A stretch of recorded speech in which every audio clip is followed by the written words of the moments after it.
I found the first package missing on a Tuesday morning in March, and by the time I discovered where my deliveries were actually going, I would end up facing down a criminal conspiracy that made my blood boil every time I thought about it. My name is Brian Thornton, and I had just moved into the Riverside Gardens community in Scottsdale, Arizona, 3 months earlier.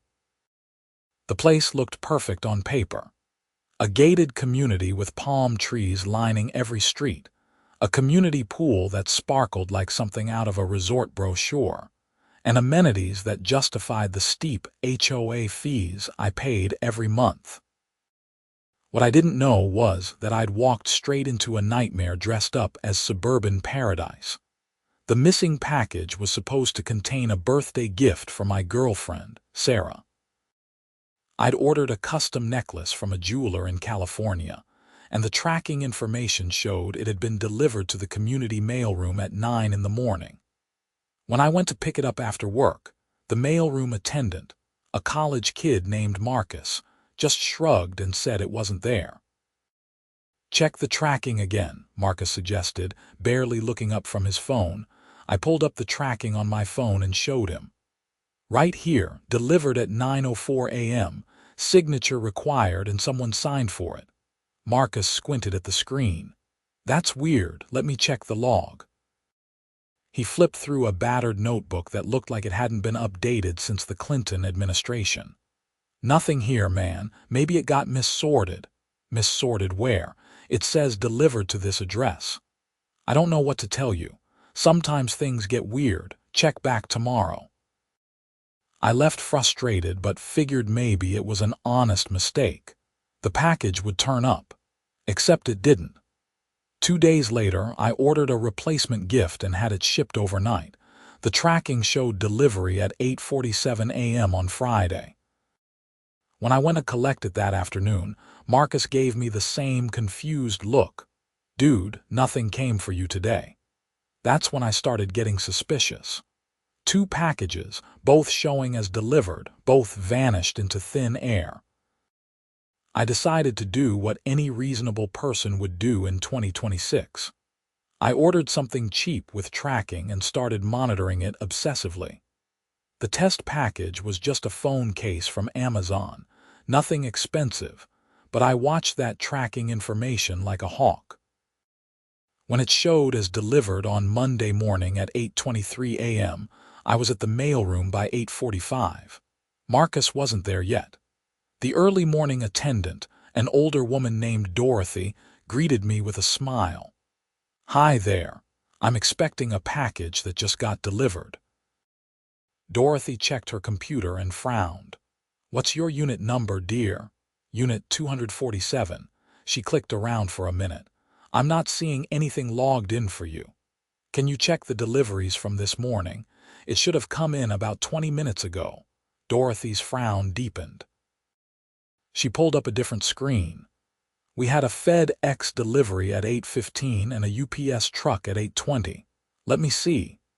She walked to the back room where packages were sorted, and I could hear her moving things around. When she came back, she looked genuinely apologetic. "I'm sorry, honey. Nothing back there for Unit 247. I showed her my phone with the tracking information. The signature on the delivery confirmation was illegible, just a scrawled line that could have been anything. "That's very strange," Dorothy said, now looking concerned herself. "This shows it was signed for, but I've been here since 6 this morning, and I didn't sign for any package for your unit." "Who else has access to the mailroom?" Dorothy hesitated. "Well, the HOA board members have keys, and the property manager, but they wouldn't just take packages." I felt a cold suspicion forming in my gut. "Who's on the HOA board?" "The president is Patricia Westfield. She lives in Unit 102, one of the big corner units near the front gate. Then there's the vice president, treasurer, and secretary, but Patricia pretty much runs everything." "Patricia."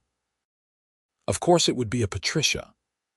I'd seen her around the community, a woman in her late 40s with blonde hair styled in that aggressive soccer mom cut, always wearing designer athleisure and carrying a Starbucks cup like it was a weapon. She'd introduced herself when I moved in, giving me a 30-minute lecture about community standards and proper trash bin placement. I thanked Dorothy and went back to my unit, my mind racing. 3 packages, all missing, all showing as delivered. If someone on the HOA board had keys to the mailroom, they could easily intercept deliveries. But why? And how could I prove it? That evening, I did something that would change everything. I ordered another item, but this time I paid extra for a tracking service that included GPS location data when the package was scanned. It was a feature most people didn't know existed, mainly used by businesses shipping high-value items. The package contained nothing important, just a cheap watch, but I didn't care about the contents. I cared about the data. The package shipped on Tuesday. By Wednesday evening, tracking showed it had been delivered. I immediately checked the GPS coordinates embedded in the delivery confirmation. My hands started shaking when I saw the location. The package hadn't been scanned at the mailroom. The GPS coordinates placed it at Unit 102. Patricia Westfield's house. I sat there staring at my phone, trying to process what I was seeing. The HOA president was intercepting packages from the mailroom and taking them to her house. But I needed more evidence before I could do anything. One GPS reading could potentially be explained away as a glitch or error. Over the next 2 weeks, I ordered 6 more packages. I varied the carriers, the times, the types of items. Everything from books to electronics to clothing. Every single package showed as delivered, and every single one vanished from the mailroom. I paid for GPS tracking on 3 of them. All 3 were scanned at Patricia Westfield's address. I started documenting everything. Screenshots of tracking information, GPS coordinates, time stamps, emails to the delivery companies. I called UPS, FedEx, and USPS, filing complaints and requesting copies of their delivery records. The representatives were sympathetic but ultimately unhelpful. The packages showed as delivered, signatures obtained. What happened after that wasn't their problem. One Friday evening, I was sitting on my patio, going through my documentation for the 100th time, when my neighbor from Unit 249 stopped by. His name was Tom, a retired engineer who'd lived in Riverside Gardens for 5 years. "Hey Brian, got a minute?" Tom asked, leaning against the patio railing. "Sure, what's up?" "I heard you've been having trouble with missing packages. Dorothy mentioned it to my wife." I nodded. "Yeah, it's been a nightmare. Have you had any problems?" Tom glanced around like he was checking for surveillance. "Can I come in? I'd rather talk inside." We went into my living room and Tom sat down heavily on my couch. He looked tired, older than his 60-some years. "I'm going to tell you something, but you have to promise you won't say I told you, at least not yet." "Okay," I said slowly. "Patricia Westfield has been stealing packages for at least 2 years, maybe longer." The confirmation hit me like a physical blow, even though I'd already suspected it. "You know this for sure. My daughter sent me a package last Christmas. Inside was a very specific item, a vintage watch that belonged to my father. She'd had it restored for me. The package showed as delivered, but I never received it. I was devastated. That watch was irreplaceable." "Did you file a complaint?" Tom laughed bitterly. "I tried. I went to the HOA board meeting and brought it up. Patricia acted all concerned, said she'd look into it. Nothing happened. Then 3 months ago, I was at a community event at the clubhouse. Patricia was there, and I saw her husband wearing my father's watch." "Are you kidding me?" "I wish I was. It had a very distinctive engraving on the back, my grandfather's initials. I'd know that watch anywhere." I confronted her husband, Donald. He got defensive, Said Patricia bought it for him at an antique store, but I know that's bull. That was my watch. Why didn't you go to the police? Tom's shoulders sagged. Because I'm 67 years old and I have a heart condition. The stress of fighting Patricia Westfield isn't worth it. That woman is vindictive. You have no idea what she's capable of. What do you mean? There was a couple in Unit 189, the Matsudas.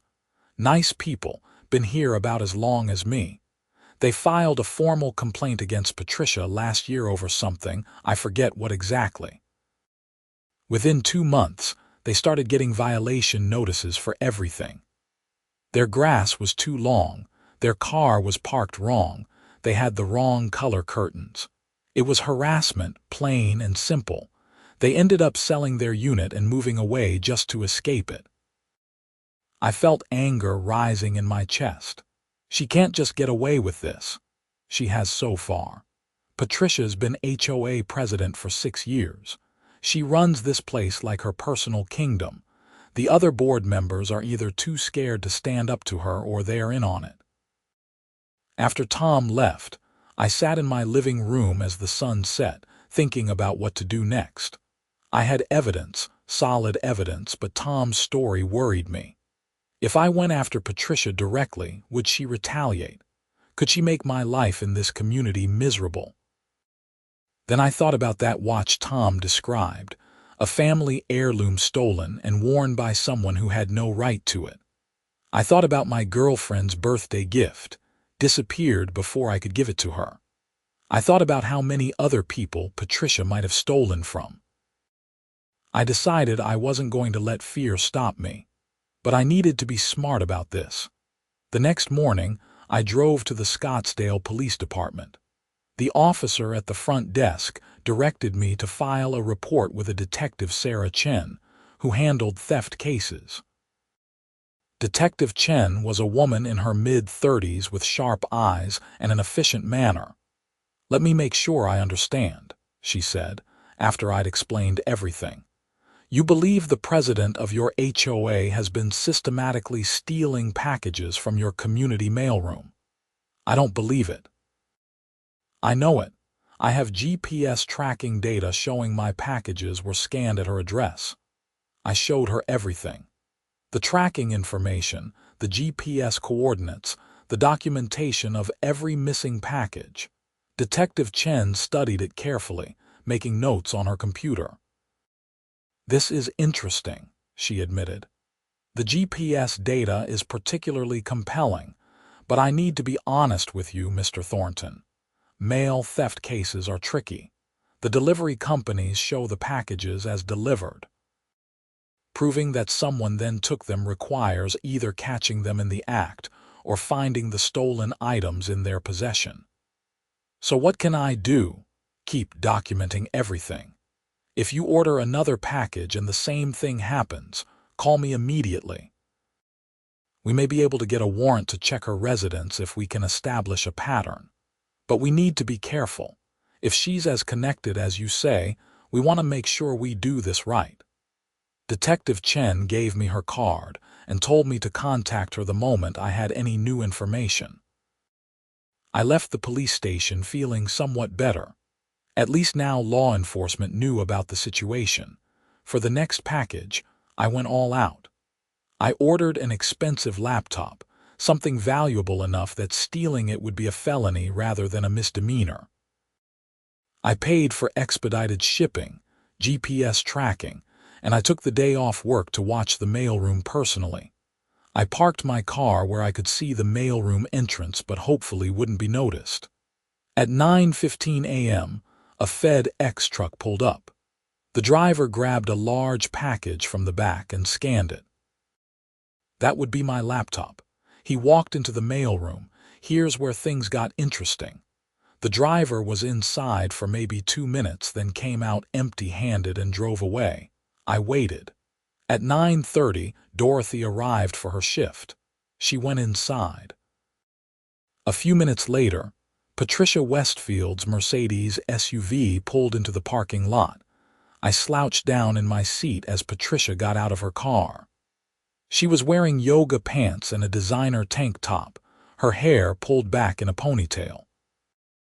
She looked around the parking lot, her gaze sweeping right past my car, then walked purposefully toward the mailroom.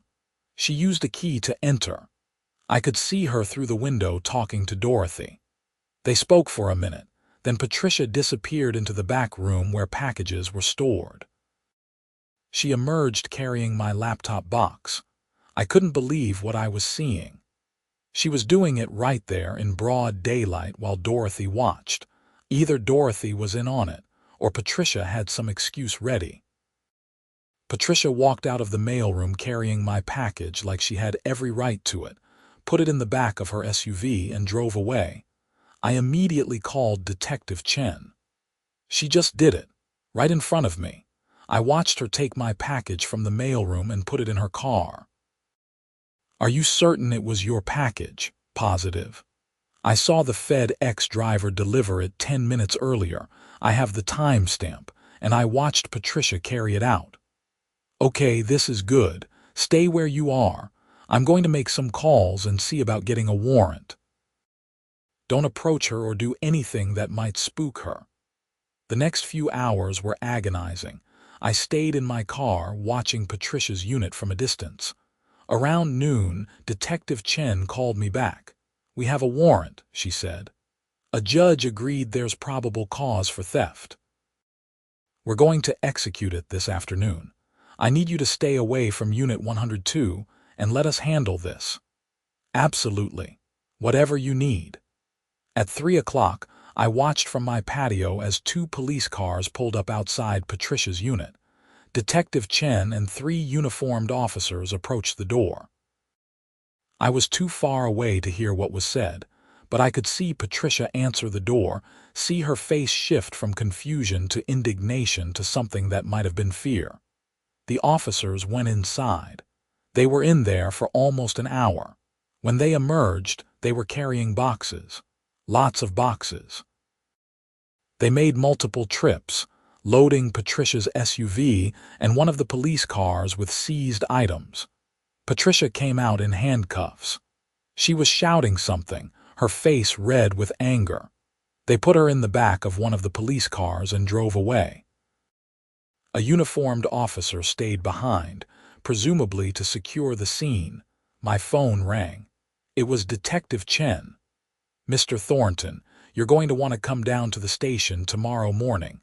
We found your laptop still in the unopened box. We also found approximately 300 other packages in various states, some opened, some not. This is much bigger than we initially thought, 300 packages. My mind reeled. How long has she been doing this? Based on the postmark dates, we can see at least 3 years, maybe longer. We're going to need to go through everything and try to identify the rightful owners. It's going to be a massive undertaking.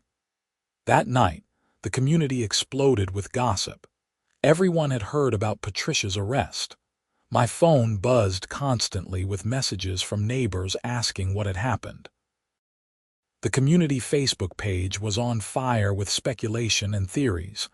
Tom came by around 8, a bottle of whiskey in his hand. I heard, is it true, she was stealing packages, hundreds of them. Tom poured us both generous glasses. Good, I hope they throw the book at her. Detective Chen said they found around 300 packages in her house, 3 years' worth of theft. Jesus. Tom shook his head. You know what this means. She was probably stealing from everyone. A package here, a package there, spread out enough that most people probably just thought it was delivery company error or bad luck. He was right. If Patricia took 1 or 2 packages from different people every week, most residents would never realize they were being systematically robbed. They'd blame the shipping companies, or think their packages were misdelivered, or assume it was just the normal cost of living in a place with a community mailroom.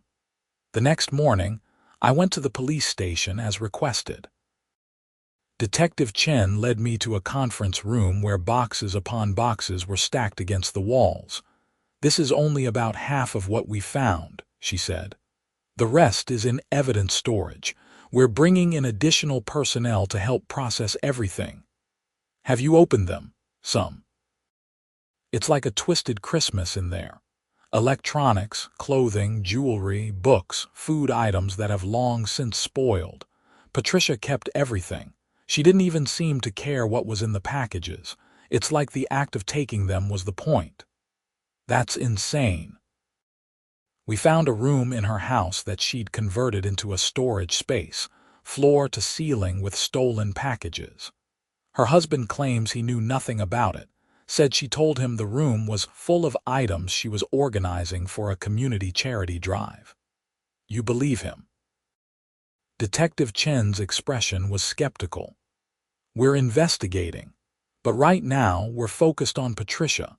She's being charged with multiple felonies: theft, mail fraud, abuse of her position in the HOA. The charges are going to keep adding up as we process all this evidence. What about my laptop? You can pick it up from evidence once we've finished processing it, probably next week. In the meantime, I need you to make a formal statement. I spent the next hour going through everything in detail. Every missing package, every tracking number, every GPS coordinate. Detective Chen recorded it all, asking clarifying questions and making sure the timeline was clear. You did good work on this, she said when we were finished. Without your documentation and persistence, we might never have caught her.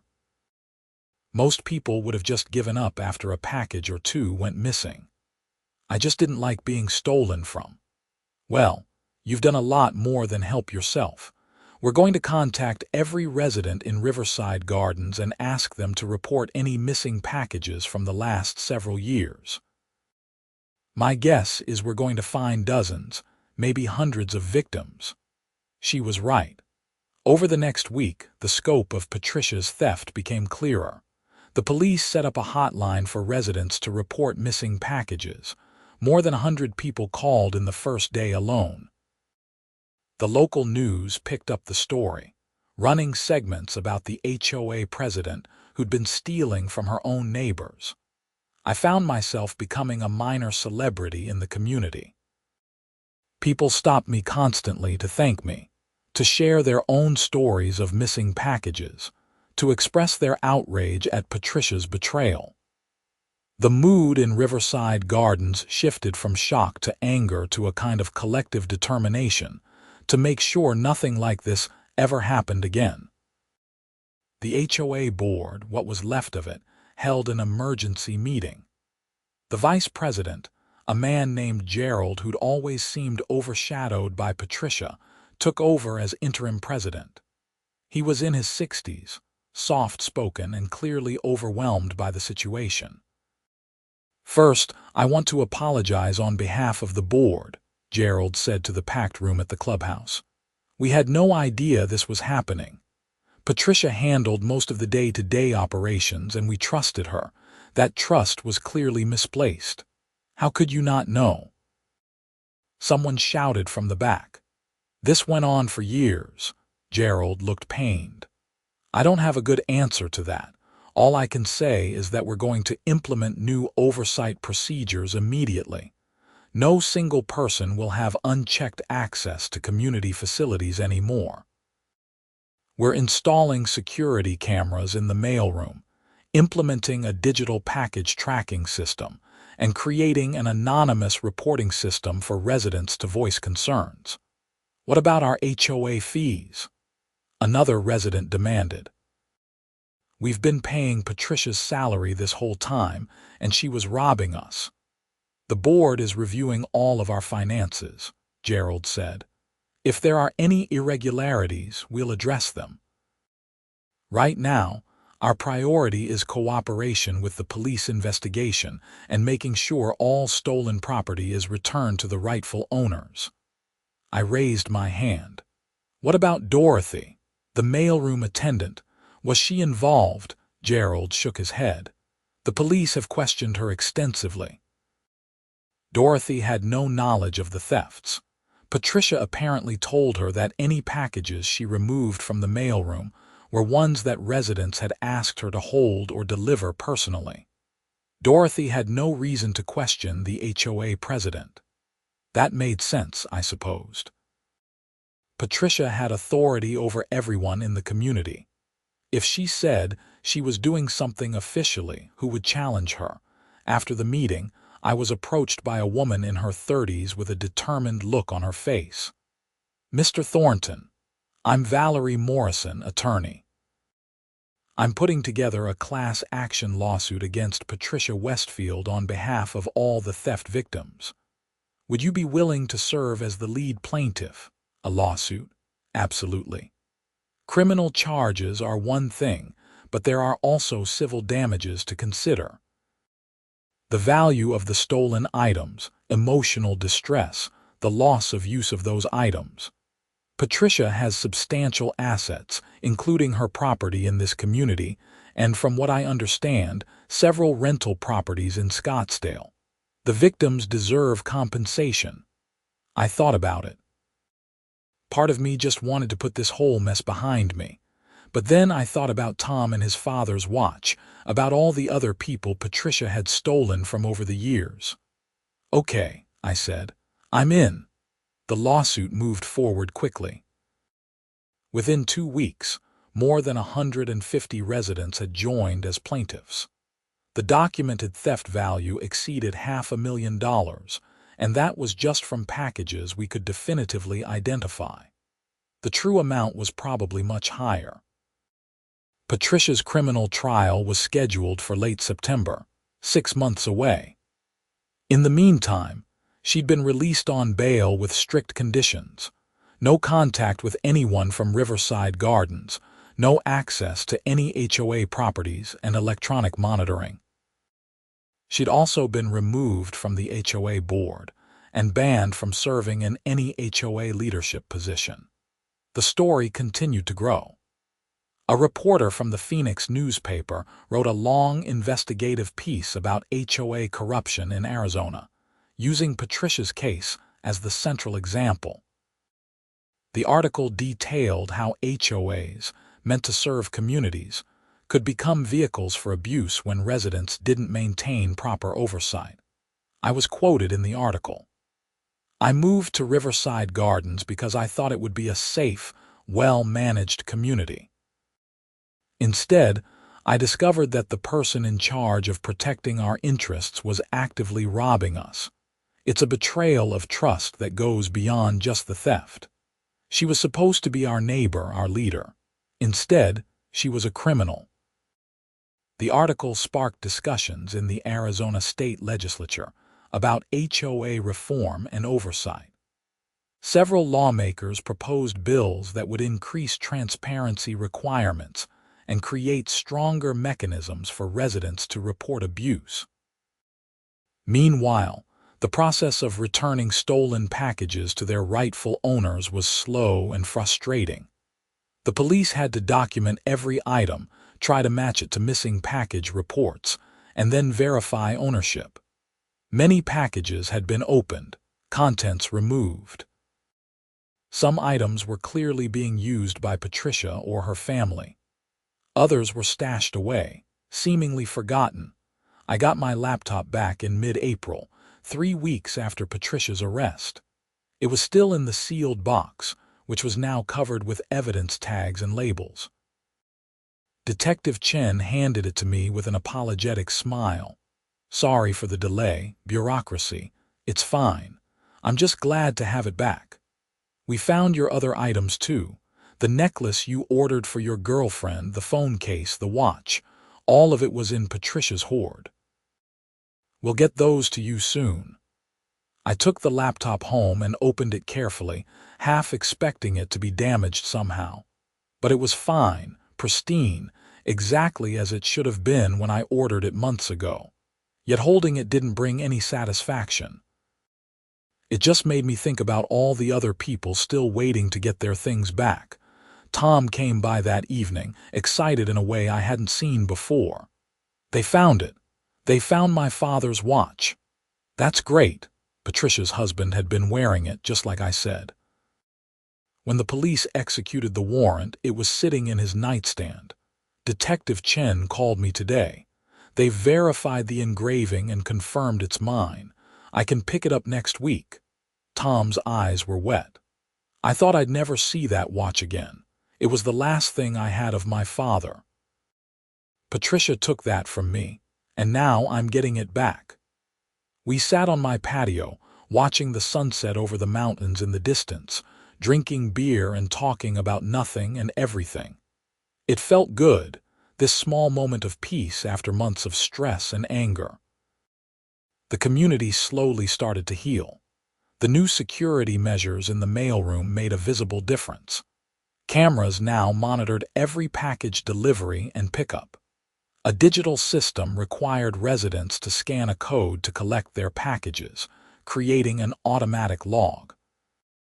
Gerald and the remaining board members held regular town halls, encouraging transparency and resident involvement, but Patricia's shadow still hung over everything. People walked past her empty unit and whispered. Her house remained dark, her cars gone, removed by police as potential evidence of the proceeds of her crimes. In June, 3 months after her arrest, the prosecution offered Patricia a plea deal.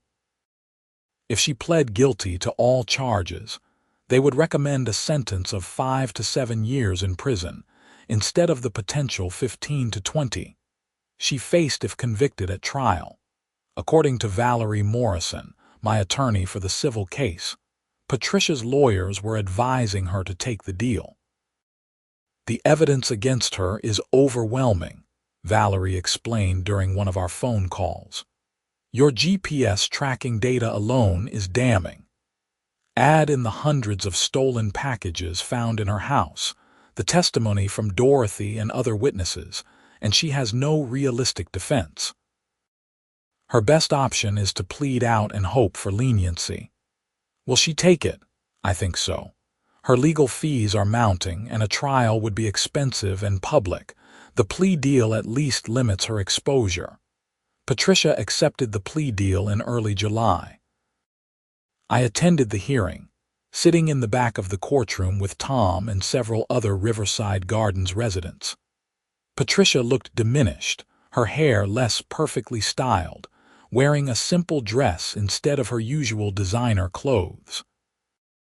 The judge, a stern woman in her 60s named Margaret Harrison, reviewed the charges and Patricia's guilty plea. Mrs. Westfield, you've pled guilty to 12 counts of felony theft, 8 counts of mail fraud, and 3 counts of abuse of fiduciary duty. Do you understand these charges? Yes, Your Honor, Patricia said quietly. Before I accept your plea and proceed to sentencing, do you wish to make a statement? Patricia's lawyer whispered something to her. She nodded and stood. Your Honor, I want to apologize to the residents of Riverside Gardens. What I did was wrong. I betrayed their trust and broke the law. I'm deeply sorry for the pain and inconvenience I've caused. It sounded rehearsed, empty. I didn't believe a word of it. Judge Harrison didn't look impressed either. Mrs. Westfield, this court has reviewed the evidence in this case, and I have to say, it's among the most egregious examples of systematic theft I've seen. You held a position of trust and authority in your community, and you exploited that position to steal from your neighbors. You did this not once or twice, but hundreds of times over several years. The depth of your betrayal is staggering. Patricia's head dropped. This court accepts your guilty plea. I'm sentencing you to 8 years in the Arizona Department of Corrections, with eligibility for parole after serving 6 years. You'll also be required to pay full restitution to all identified victims, an amount that currently totals $643,000. Additionally, you're banned from serving in any HOA or community organization leadership position for the rest of your life. 8 years. More than the plea deal recommended. Judge Harrison had apparently decided Patricia deserved extra punishment for the scale of her crimes. Patricia was led away in handcuffs, and I felt a weight lift off my shoulders. It was really over. She'd been caught, prosecuted, and punished. Justice had been served. Outside the courthouse, reporters swarmed us. I gave a brief statement about being relieved that Patricia was being held accountable and expressing hope that the community could move forward. Tom stood next to me, holding the box containing his father's watch, which he'd finally gotten back from evidence just days before. The civil lawsuit settled in August. Patricia's insurance coverage would pay out a significant portion of the damages, and her personal assets, including her house in Riverside Gardens and her rental properties, would be sold to cover the rest. Each plaintiff would receive compensation based on the documented value of their stolen items, plus damages for emotional distress. My settlement came to just over $8,000, covering the laptop, the necklace, and the various other items Patricia had stolen, plus compensation for the hours I'd spent documenting everything and working with police. It wasn't life-changing money, but it felt like vindication. The community held a party in September to celebrate what Gerald called our fresh start. The clubhouse was packed with residents, all of us there to mark the end of the Patricia Westfield era and the beginning of something better. Gerald gave a speech, thanking everyone for their patience and cooperation during the investigation. "We've learned a lot over the past 6 months," he said. "We've learned that trust without oversight is dangerous. We've learned that speaking up when something feels wrong is crucial. And we've learned that we're stronger as a community when we work together." He looked directly at me. "We owe a particular debt of gratitude to Brian Thornton, who refused to accept that missing packages were just the cost of living here." Brian's persistence and careful documentation led to Patricia's arrest and ensured that justice was served. On behalf of the entire community, thank you. Everyone applauded, and I felt my face heat up with embarrassment. I wasn't comfortable being the center of attention like this. But I also felt proud of what I'd accomplished. I'd seen something wrong and I'd refused to let it go. That persistence had made a real difference. After the party, I went back to my unit and stood on my patio, looking out over Riverside Gardens. The palm trees swayed in the evening breeze, the pool lights glowed blue in the darkness, and everything looked peaceful. It looked like the community I'd thought I was moving into all those months ago. My girlfriend Sarah came out to join me, slipping her hand into mine. She was wearing the necklace I'd originally ordered for her birthday, the one that had been stolen and then recovered. It sparkled in the patio light. "You did a good thing," she said. "I just wanted my packages." She laughed. "You wanted justice. There's a difference." Maybe she was right. Maybe it had stopped being about the packages early on and became about something bigger. About holding someone accountable for betraying the trust of an entire community. About making sure that people who abused their power faced consequences. Tom stopped by the next morning with coffee and donuts. We'd become good friends over the past months, bonded by our shared experience with Patricia's theft. "Did you hear?" he asked. "They're installing a memorial in the mailroom. A memorial, not exactly a memorial. A plaque. It's going to say something about community vigilance and resident oversight. Gerald wanted to include your name, but I told him you'd probably hate that." He was right. I would have.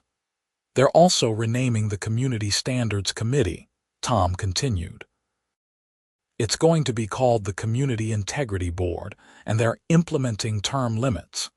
No one can serve as president for more than 2 consecutive terms. They want to make sure we never end up in this situation again."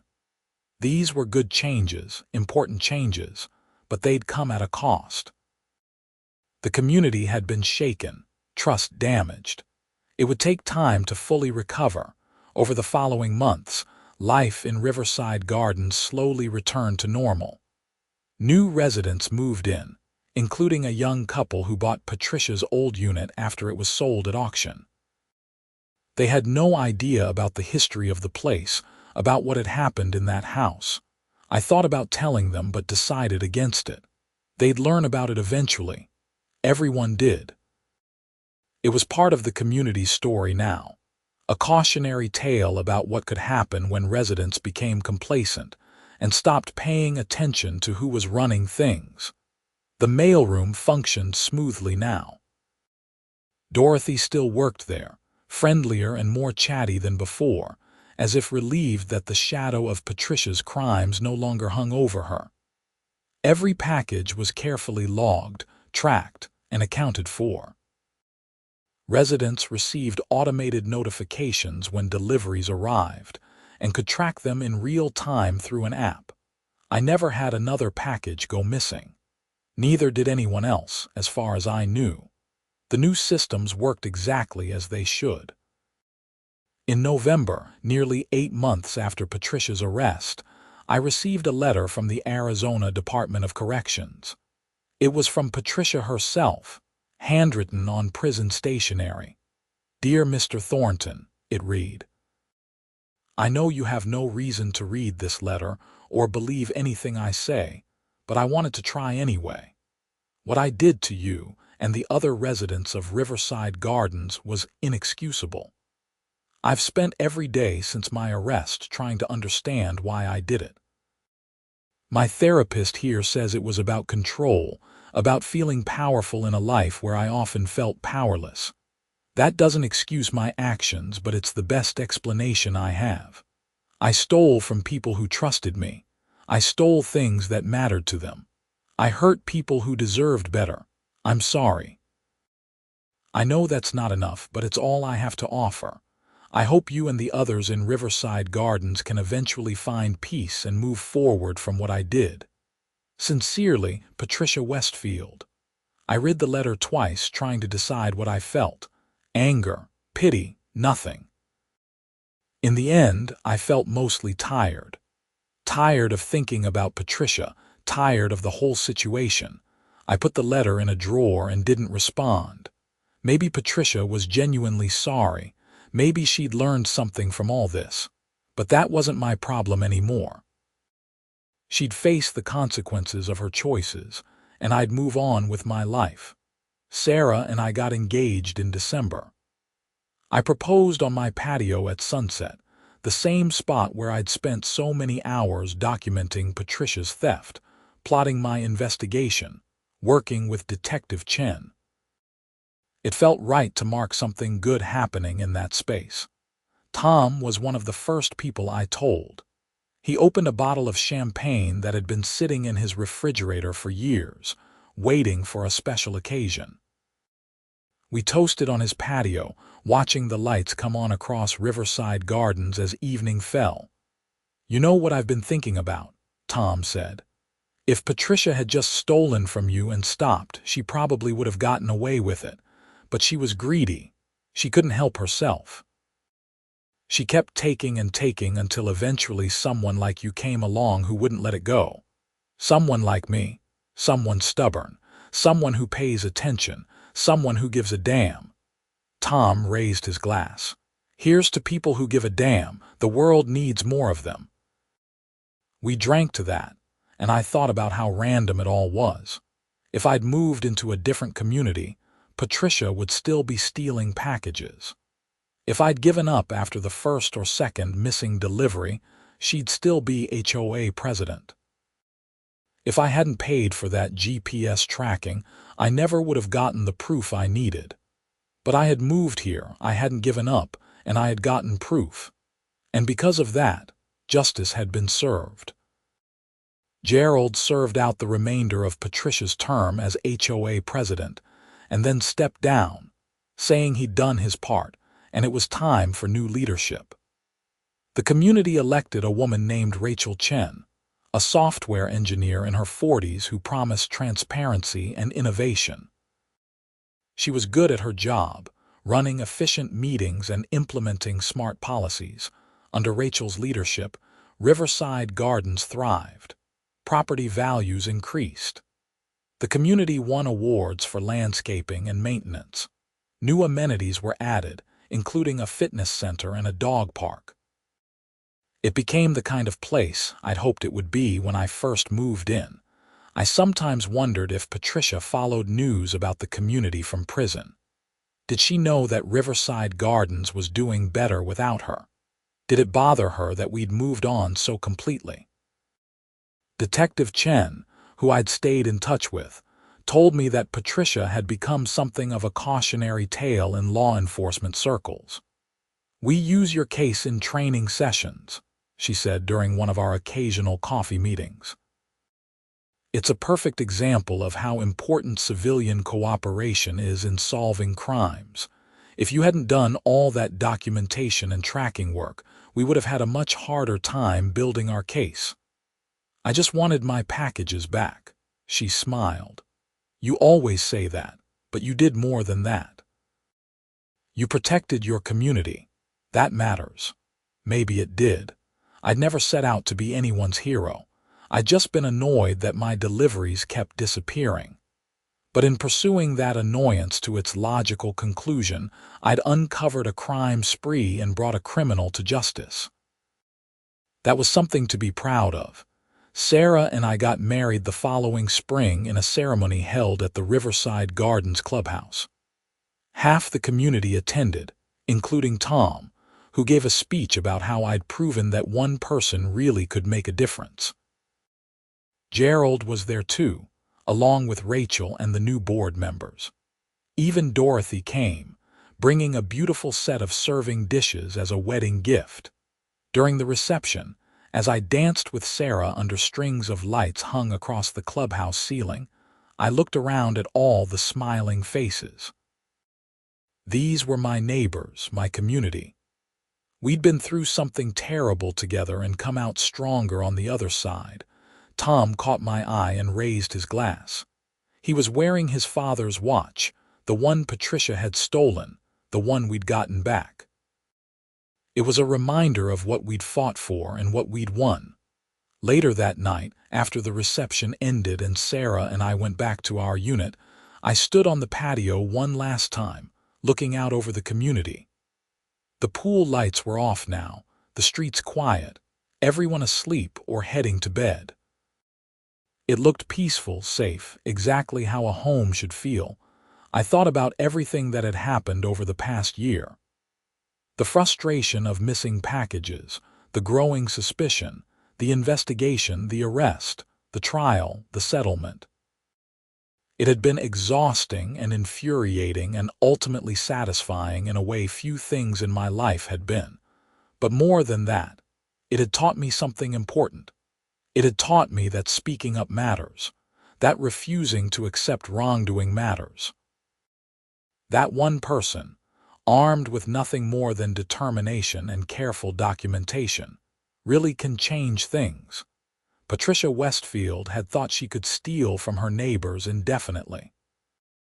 She'd thought no one would notice, or if they did notice, they wouldn't care enough to do anything about it.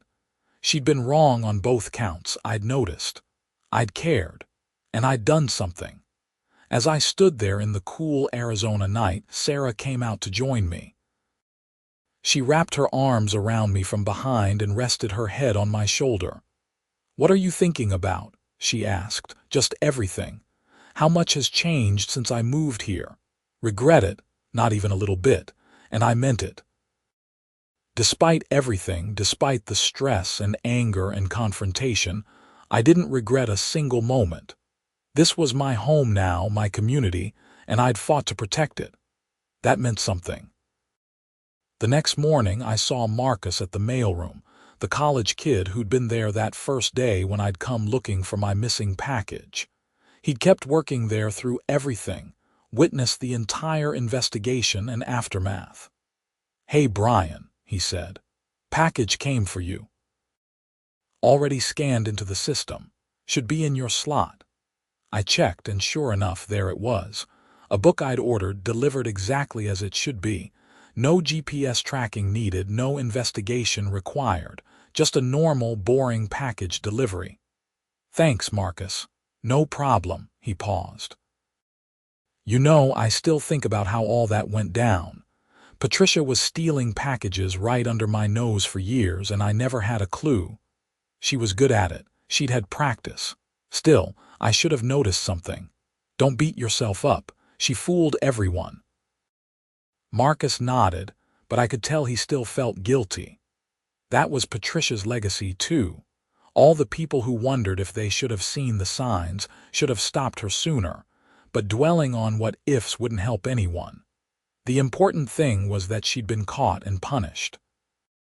The system had worked eventually, because people like me had refused to let it slide. I took my package home, opened it on my couch, and started reading. It was a thriller about a detective solving a complex case. Fiction, but it reminded me of my own experience tracking down Patricia. Sarah laughed when she saw what I was reading. Really? After everything you've been through, you're reading crime novels? What can I say? I have experience now. She shook her head, smiling. You're ridiculous. Maybe I was. But I was also the person who'd taken down a corrupt HOA president and recovered hundreds of thousands of dollars in stolen property from my neighbors. That was something worth being ridiculous about.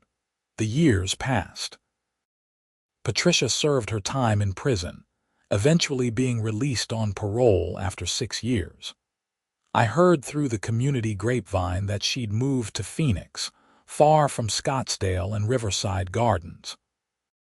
She worked in retail somewhere, living a quiet life, trying to rebuild after destroying everything she'd had. I felt no satisfaction in her downfall. It was just a fact, a consequence of her choices. She'd stolen, she'd been caught, she'd been punished. That was how it was supposed to work. Riverside Gardens continued to thrive. Rachel Chen served 2 terms as HOA president before passing the torch to someone else. The community remained vigilant, residents active and engaged, making sure no one person ever had too much power or too little oversight. Tom passed away peacefully in his sleep when he was 73, his father's watch on his nightstand. His daughter called to tell me, and I helped arrange a memorial service at the clubhouse. The room was packed with people whose lives Tom had touched over his years in Riverside Gardens. During the service, I told the story of the watch, how it had been stolen and recovered, how Tom had worn it every day after getting it back. It was a story about loss and justice and the importance of fighting for what matters. People nodded as I spoke, understanding the deeper meaning. Sarah and I eventually sold our unit and moved to a house in a different part of Scottsdale. Our family was growing and we needed more space. But I never forgot Riverside Gardens or what had happened there. Sometimes I drive past the old community, see the familiar gates and palm trees, and remember the frustration of missing packages, the thrill of discovery when I found the GPS evidence, the satisfaction of watching Patricia get arrested.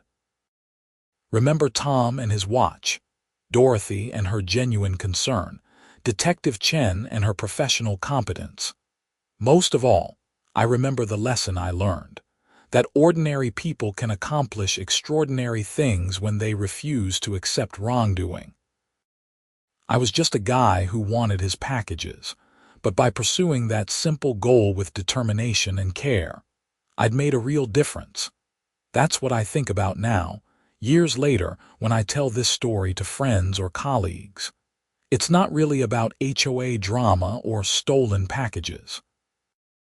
It's about the power of paying attention, of documenting carefully, of refusing to give up when something feels wrong. Patricia Westfield thought she could steal from her neighbors indefinitely. She was wrong because one person decided to notice, to care, and to act. That person happened to be me, but it could have been anyone. That's the real lesson of the whole thing. Anyone can make a difference. You just have to be willing to try.